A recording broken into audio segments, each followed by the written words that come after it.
Attorney Erin, can you tell us a little bit about yourself and your background? Hi, I'm so happy to be with you today. So I'm an attorney in the United States, and I'm working this year in Manila with IJM's Manila Prosecution Development Team, as well as our Center to End OSEC team. So I get to work with Attorney Kathy and Attorney Praise.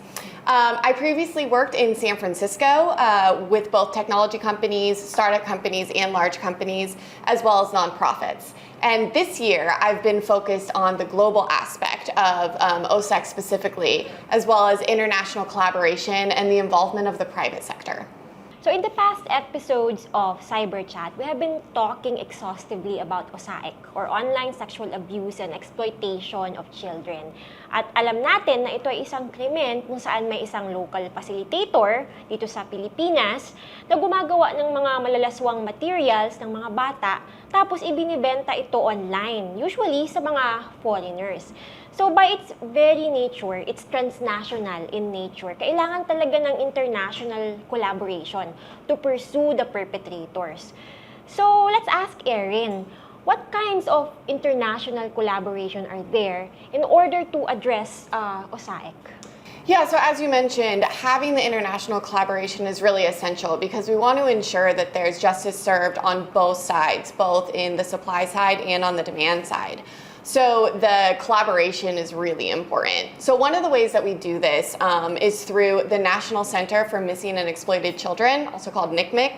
They're based out of the United States, but they have a cyber tip line where technology companies and other partners are able to report instances of OSEC and CSIM, child sexual exploitation materials, running on their platforms. And these tips are then provided globally to countries where, specifically for the Philippines, Filipino children are depicted. And so it provides this really great referral line for local law enforcement in the Philippines. There's also just a constant need to have communication between different law enforcement partners. One of the ways we also do this is through trainings and roundtables and making sure that these partners are constantly in communication. So for example, I was at a training not that long ago that included partners from the Netherlands and Indonesia and the UK and the United States and the Philippines. And those are the types of partnerships that we want to continue to encourage and that are happening. And then finally, I also want to mention one really good model of international collaboration, and that's the PICAC, which is the Philippines Internet Crimes Against Children Center. So this involves partners also from the Netherlands, the Australian Federal Police. It's led by the PNP and WCPC and NBI HTRAD. And this is a team that works together specifically with referrals that are coming from foreign countries and then helping to connect those to law enforcement so that the investigations can be happening here as well.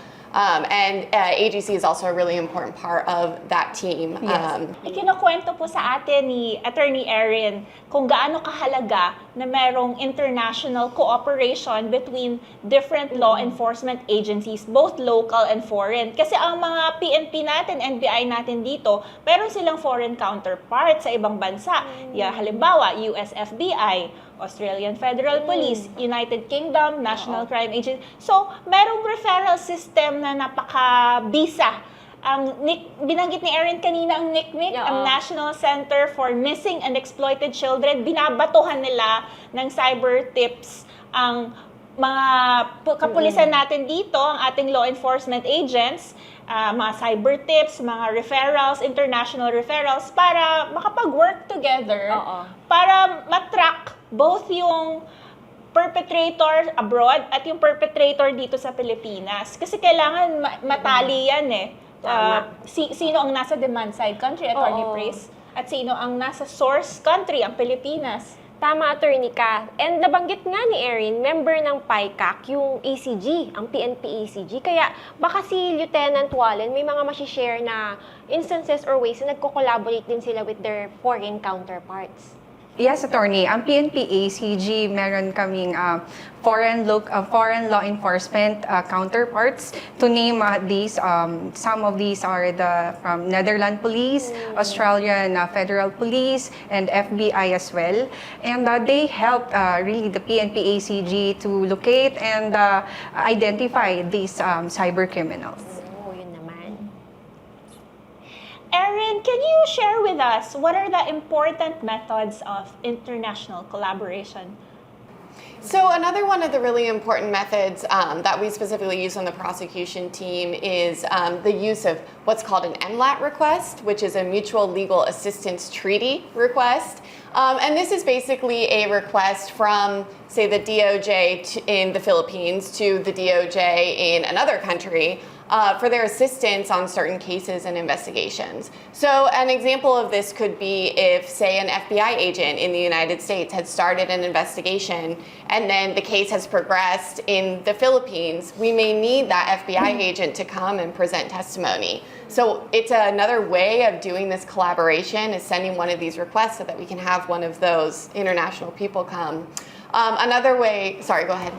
Gusto ko lang i-translate ang sinabi ni Erin para mas maging malalim ang ating magiging pag-unawa sa anong nagaganap kapag merong Mutual Legal Assistance Treaty request. So ang Pilipinas, magpapadala ng request, ang DOJ natin papadala ng request to the DOJ of another government at hihingi ng tulong sa pag-authenticate ng evidence natin at minsan nga para makatulong ang mga foreign counterparts natin sa ibang bansa, nagpapadala pa talaga sila ng, kunyari, FBI. Pupunta talaga FBI dito sa Pilipinas upang tumestigo sa kaso para ma-corroborate, ma-strengthen, mapalakas ang ebidensya ng prosecution dito sa Pilipinas. Sige, Erin. Yes, Erin, please proceed. Just one other thing to mention on that is that it goes the other direction too. Sometimes other countries need the assistance of the Philippines. For example, there was a case where a child survivor was requested to testify in Illinois, and they were able to provide a victim impact statement during the sentencing of a demand-side perpetrator, and this person was then sentenced to 30 to 35 years in prison. So you really see the necessity of the international collaboration going really both directions. Yes. So, ang sabi nga ni Erin, tama iyon, hindi lamang yung tayo yung humihingi ng tulong sa ibang bansa through the MLAT, kundi minsan, or actually most of the time, sila rin humihingi ng tulong sa atin. Katulad nga nung sinabi niyang example, na actually yung galing sa ibang bansa, humingi ng tulong na makakuha ng statement or salaysay ng biktima na nasa Pilipinas upang kanila ring masintensyahan ng maayos at tama o nararapat yung nandoon sa ibang bansa. So, both ways siya, Attorney Kat. At may mga pagkakataon nga na ang witness survivor na nandito sa Pilipinas, pupunta pa sa abroad para doon tumestigo in person. At nakakatanggap din sila ng compensation. Ang tinatawag natin yan, danyos perwisyo. Dahil may civil liability syempre ang foreign perpetrator sa nabiktima niya na nasa Pilipinas. Tama. Ngayon, Attorney Kath, gusto kong tanungin si Erin about itong kanyang ginagawang pag-aaral o sinusulat niyang isang pagsasaliksik tungkol sa kung paano pa natin mas mapapaintig yung accountability sa OSAEC na mas lahat ng may mga kasalanan dapat mabigyan ng accountability. So I want to hear more about that, Erin. Can you tell us more about that? So I've been working with International Justice Mission Center to End OSEC. So this is a team that specifically takes our experiences and knowledge from the Philippines and applies it to other justice systems so they're strengthened to fight OSEC cybercrime. And one of the things that we've been looking into as well is the involvement of the private sector specifically. You know, OSEC being a international crime, also technology-driven crime. It runs on the internet and really a financially motivated crime. The reason why that many people are motivated in the Philippines is because of the money that they can get. It can be fast and it can be easy, and so we really want to disrupt that. And one of the ways to do that is to work through the financial sector. So I've been studying how the financial sector works in the Philippines and then the various methods that we can use to address it. Yes. So, pinaaral nga ni Erin, napakaganda yung financial sector na kung saan pinapadaan yung bayad doon sa mga materials na yon, yung mga malalaswang materials na binabayad ng mga foreigner dito sa ating mga perpetrator or facilitator na nasa Pilipinas. Ngayon iniisip ko nga baka may insight si Lieutenant Wallen doon sa mga financial sector or yung mga payment service providers na kanila ring nakaka-collaborate sa kanilang trabaho dito sa ACG. Yes, Attorney. For the PNP ACG, we have also partners from the payment service providers, most especially the GCash, very active in helping us. Actually, last time we have this meeting that they will be helping us in our social media engagement to fight for this battle against the cyber criminals. And also, they promised and they committed to help us to expedite the process, like they will be giving us in 72 hours the account or the identity of the person so that the PNP ACG will know who will be accountable. Yes. Sana matularan ng ibang Oo. payment service providers ang GCash na talagang nagko-cooperate with law enforcement para matunton, matrack down kung nasan yung mga local facilitators or local traffickers na tinatawag. Nakaka-encourage naman itong na-share mo sa amin, Lieutenant Wallen. Going back to the study of Erin, her research, perhaps Erin can tell us more about how the financial industry can be more involved to stop these transactions from happening on their platforms.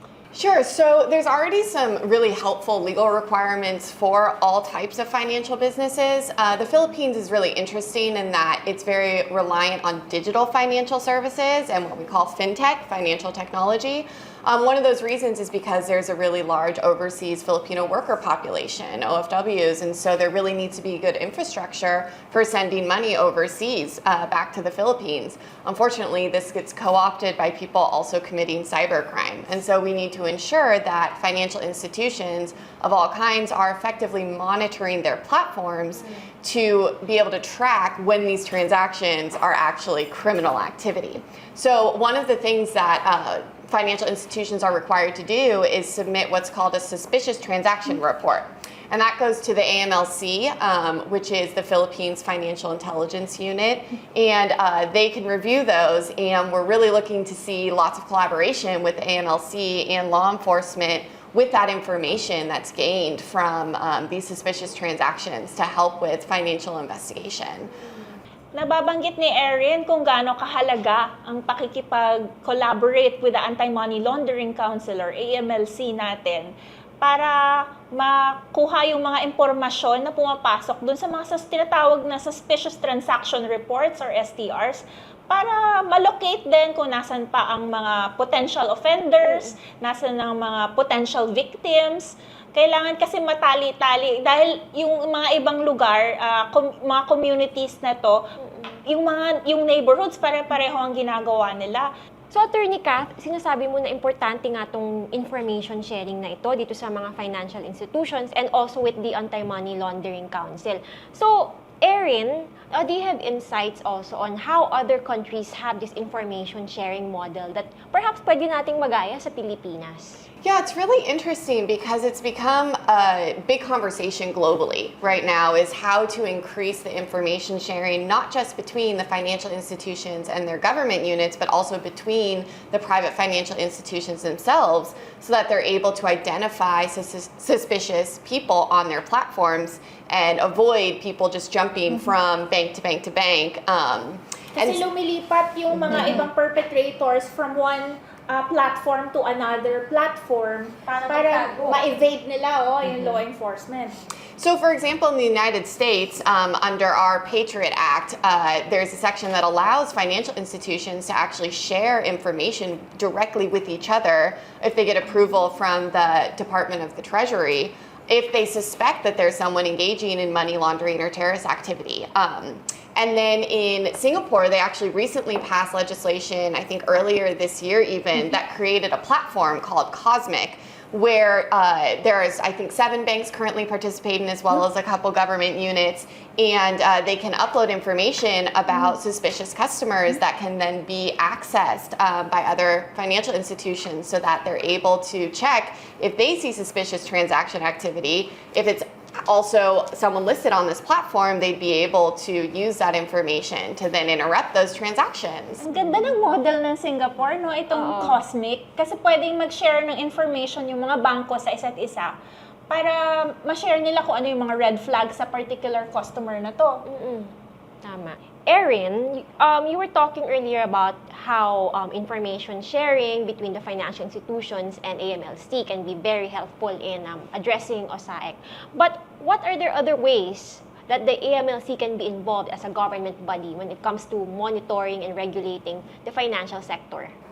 So there's a few ways. So one of the ways that can be really effective is they can do a freeze order, and they have to get a court order in order to be able to do this. But if they're able to obtain a freeze order on someone's account, that means they actually stops the perpetrator from accessing the money in their account. And this can be really effective, especially if someone is, say, out on bail or hasn't been arrested yet, because you're effectively taking away their motivation to commit the crime because they wouldn't have access to those funds. Ipinapaliwanag ni Erin na pwedeng pilayan ang mga perpetrators dito sa Pilipinas ng AMLC sa pamamagitan ng pag-freeze ng bank accounts nila. Ibig sabihin, hindi ma-withdraw yung pera na nasa bangko dahil na-freeze siya ng AMLC natin. And the anti-OSAC law, RA 11930, also specifically increases collaboration between AMLC and financial institutions, really encouraging this sharing of information so that financial investigations can occur alongside criminal investigations, and that can happen together. So you could do criminal investigation and a money laundering investigation, and also this evidence can be used in both, which can really increase the ability to prosecute these crimes. Ang ating bagong anti-OSAEC law, ang RA 11930, ay ini-increase niya ang collaboration between AMLC and other financial institutions. Erin, can you now just please tell us a little bit more about the importance of financial evidence? Yeah, so financial evidence can be really powerful evidence in an investigation and prosecution, especially when it's combined with other evidence like, say, digital evidence. So for one, if you have this information where you can link, say, chat logs and transactions, you really are proving the elements of the crime already based on these types of evidence. And then also financial evidence can be a source of investigation for other perpetrators. If you're able to look into an account and see where the money is flowing, you can potentially identify more perpetrators, which is obviously a really important part of this as well. And then finally, and really importantly, if you're able to rely on financial evidence and digital evidence and build your case that way, then you potentially can avoid having child witnesses have to testify and rely in a case on a child witness. And these cases are really difficult for children. Most of the time they're very young. The average age is 10 to 11 years old. And when the cases involve a family member, which is typical for an OSAC case, it can be really challenging for a child to have to present testimony. And so this is also a child protective method of relying on this evidence, which at the end of the day is really what we want, right? To protect children and ensure that they can heal and also be restored. Tama, attorney ka. Yun nga, sinasabi nga ni Erin, di ba? Yung financial evidence, example nito yung ebidensyang galing sa mga financial transactions tulad ng GCash, yung pagpapadala sa GCash, or halimbawa sa Cebuana Luwilier, ganun, Western Union, ay pwede itong makatulong na mapatunayan ng isang krimen, lalo na yung OSAEC. Na halimbawa, ay ma-connect natin yung pagbabayad niya sa GCash, doon sa kanyang mga chat logs, yung pag-uusap niya doon sa foreigner, napakalakas na ebidensya na yun. At alam mo, attorney Kat, gusto ko yung sinabi ni Erin na makakatulong itong maprotektahan yung mga bata. Di ba, attorney Kat? Sinasabi kasi ni Erin at ni Attorney Praise, ang financial evidence pwede i-link sa chat logs, di po ba? Sa chat logs, yung marirecover kasi yan kapag na-examine ng digital forensic examiners yung digital data, yung digital evidence. At kapag malakas na ang digital evidence mo, malakas pa ang financial evidence mo, hindi mo nakakailanganin ipatestify ang batang maliliit sa korte na nare-traumatize sila kapag humaharap sila sa mga perpetrators na karamihan family members nila o di kaya kapitbahay nila, mga tao pinagkakatiwalaan nila. Kaya mabisang child protective measure ang financial evidence.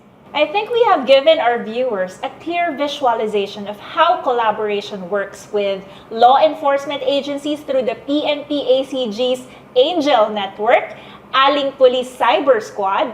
Maraming salamat talaga, Police Lieutenant Wallen Arancillo. And Attorney Erin here was able to describe how international cooperation works to address OSAIC, specifically how information sharing between foreign law enforcement agencies work and how financial evidence is built upon para mas lalo nating mapatunayan ang ating mga OSAIC cases na ating pinoprosecute sa korte. Kaya, thank you very much, Attorney Erin. As we end this segment of the program, may I request from both of you your final message to our audience?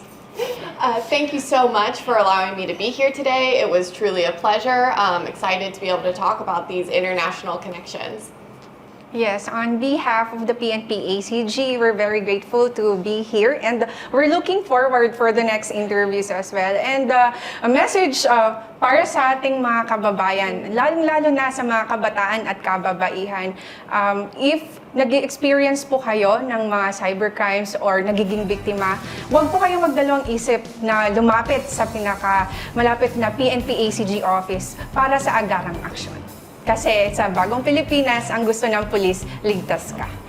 Taos puso pong pasasalamat namin sa inyong dalawa. We will be right back.